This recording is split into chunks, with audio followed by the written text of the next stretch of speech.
good old CU here on good old KGNU. Live on the telephone is Michael Carrigan, Regent of the University of Colorado, and we've learned a potential candidate for district attorney in Denver. And you are welcome to join this conversation at 303-442-4242. And I believe we do have our first caller. Darren. Good morning. Good morning. Welcome to KGNU. You have a comment or a question for Regent Carrigan? I do. Mr. Carrigan running for DA of Denver. And good morning. I am curious, given there was a recent study that showed Denver police are the second most lethal force in the country, and given that we have not had an indictment of a cop for a murder in over 23 years from the district attorney's office, with the most recent being the murder of Jesse Hernandez. We're told that by Mitch Morrissey, the current DA, that by the laws that are in place, there are limits to what the DA's office can do. How will you address that, and what do you have to say about the Denver police being the second most lethal force in the country per Center for Disease Control data? Thank you. Thank you for the question. I haven't seen that study, so I don't feel comfortable commenting on that.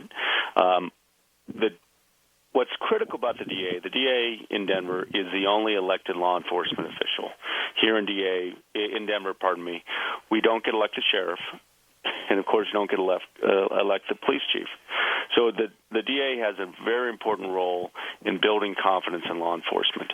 And I am out there every weekend and most evenings talking to members of the community, and I hear the frustration and that many people do not, that they've lost trust in the Denver Police Department.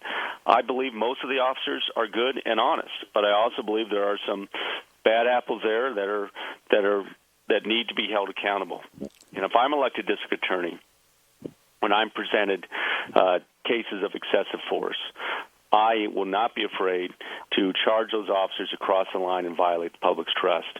I think it will actually make the jobs easier of those honest officers on the street when those who violate the trust are held accountable.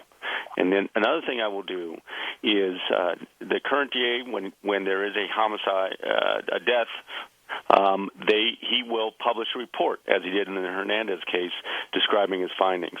I think that should be done in any significant use of force case if charges are not brought.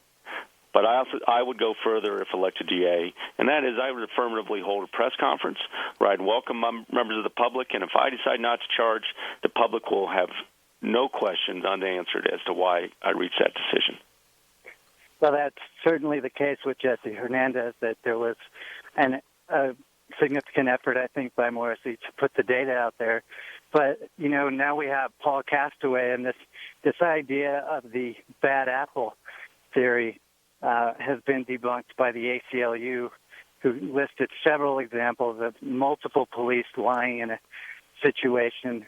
And in the Paul Castaway death just a week ago, this last Sunday, the police on site claimed that he had stabbed his mother in the neck. And subsequently, we found out that the police did not stab him in the neck, or her in the neck. I'm sorry, that Paul Castaway did not stab his mother in the neck. And yet, if the pattern holds, they will be not indicted on this. And, I would just love to hear some of the outrage from our public officials and someone such as yourself running for office to hear that our police are lying and still getting away with these things. Listen, when there are cases of officers lying and giving inaccurate reports, that is intolerable. And I know that's a problem. I served as a prosecutor, and there were cases that I went to trial on that jurors told me afterwards that they had doubts about the officer's testimony. And when the public doesn't trust the police force, the prosecutors lose cases we should win. And so it is extremely concerning to me when there are cases where officers are giving false reports. And absolutely, as DA, I will not tolerate it.